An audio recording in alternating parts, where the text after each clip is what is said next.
The United States military has announced it carried out fresh strikes on 3 suspected drug-smuggling vessels in the eastern Pacific Ocean, killing 8 people in what it described as action against narco-terrorism. The US Southern Command said the strikes, conducted over the weekend, targeted boats the military alleges were engaged in drug trafficking along known narcotics routes. According to the statement, 3 people were killed in the first vessel, 2 on the second, and 3 on the third. The military identified those killed as narco-terrorists, tied to organisations it says are designated terrorist groups. The strikes were carried out in international waters in the Pacific, part of an ongoing campaign by US forces aimed at disrupting maritime drug trafficking networks. US officials say intelligence confirmed the boats were transiting along smuggling routes commonly used by narcotics traffickers. This operation follows a series of similar actions in recent months as part of Donald Trump's war against drug cartels, which US defense leaders say are necessary to stem the flow of illegal drugs and protect American homeland security.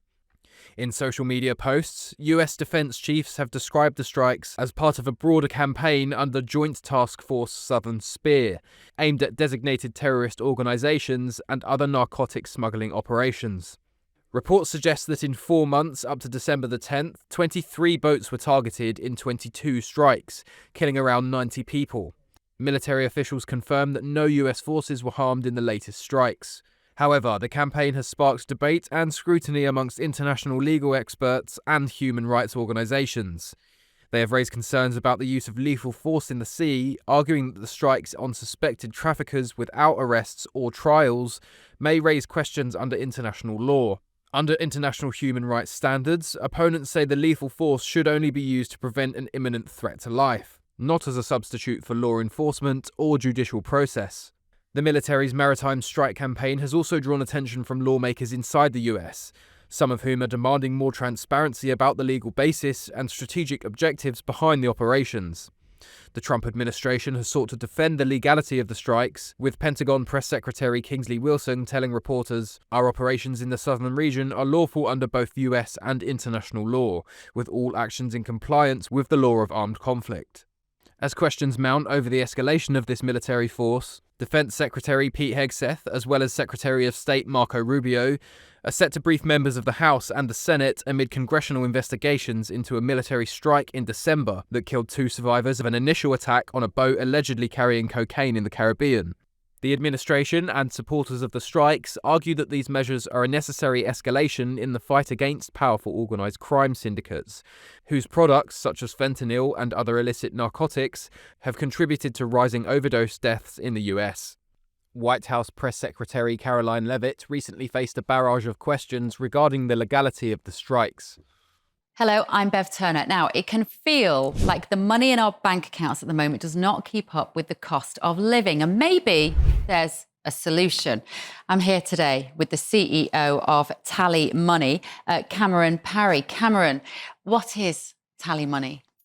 Well, Bev, with TallyMoney, you get a current account and a debit card, but instead of pounds, you use milligrams of gold as your everyday money. So why gold? Gold traditionally is a great store of value. It has, on average, gone up at over 11% per annum for the last 25 years against the pound. It's tripled in value in the last decade. And in the last 2 years alone, it's increased by 50% against the pound. Banks' savings products just can't compete with that level of growth. But this isn't just about gold. This is about a currency that you guys have created at TallyMoney. Explain it to me as though I'm an idiot. So, look, people need to be able to hold their earnings and build their savings in a money that retains its value and remains in their legal control and remains theirs to access, away from government control. Great. You had me at not exposed to government control. You should feel safe and happy with your money. You should have peace of mind. The more money you see in your bank balance, and that's the type of thing we're trying to deliver, and give people choice in the type of money they get to use every day. Brilliant. Thank you so much, Cameron. Thank you.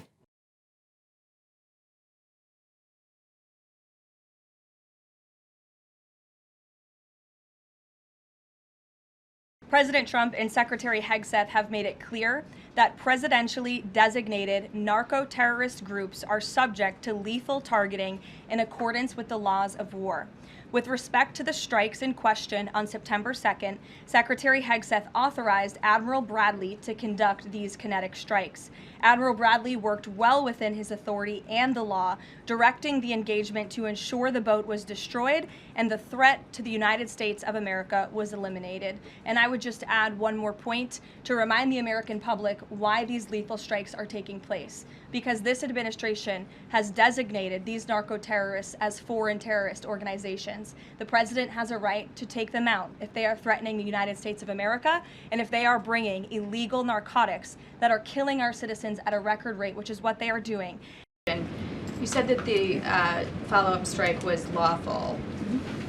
What law is it that allows no survivors? The strike conducted on September 2nd was conducted in self-defense to protect Americans in vital United States interests. The strike was conducted in international waters and in accordance with the law of armed conflict.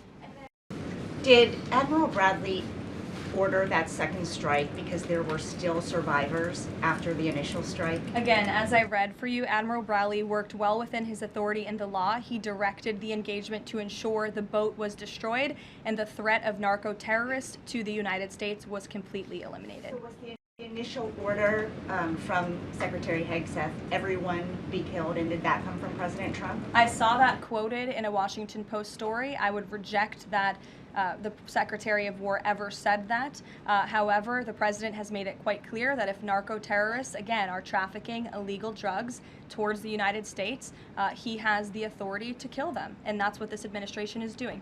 Danny. To clarify, Admiral Bradley was the one who gave that order for a second strike. And he was well within his authority to do so. President Trump is going to be hosting a meeting of his national security team in the Oval Office today on Venezuela. And what are they going to discuss? Are they hoping to reach a kind of final decision on that? Out of the effort of transparency, I will confirm that the president will be meeting with his national security team on this subject and on many matters. He meets with his national security team quite often. He's the commander-in-chief. It's part of his responsibility to ensure that peace is ongoing throughout the world. I'm definitely not going to detail the specifics of a meeting between the president and his national security team that's taking place in the Oval Office, but I'm happy to confirm that meeting is taking place for you. What's the position on whether US troops on the ground is a possibility there? Is that, I know you've answered that before, but what's the current operative in Venezuela? I think my previous answer stands. There's many options at the president's disposal that are on the table, and I'll let him speak on those. Ed. Andrew, I would reiterate to you the strike was conducted in international waters and in accordance with the law of armed conflict. And since somebody asked about Congress, and it's sort of related to Venezuela, I also want to add that Secretary Hegseth spoke with members of Congress who may have expressed some concerns over the weekend. And there have also been 13 bipartisan briefings to Congress on the Venezuelan strikes. There have been a number of document reviews for members of Congress to review the classified DOJ Office of Legal Counsel opinion and other related documents. 29 senators and 92 representatives have reviewed those documents, which is about 2/3 of those are Democrat members, and they have been made available to all 100 senators, all 435 members of the House, and to general counsels of the relevant committees on a bipartisan basis for their review. What imminent threat would two survivors pose who were clinging presumably to the wreckage of that boat? Again, as I said, I think you guys are sort of not listening fully to the statement I've provided. Admiral Bradley worked well within his authority and the law, directing the engagement to ensure the boat was totally destroyed and the threat to the narco-terrorists, to the United States, was eliminated. And for any further questions about his thinking, I would defer you to the Department of War. I obviously wasn't in the room for these.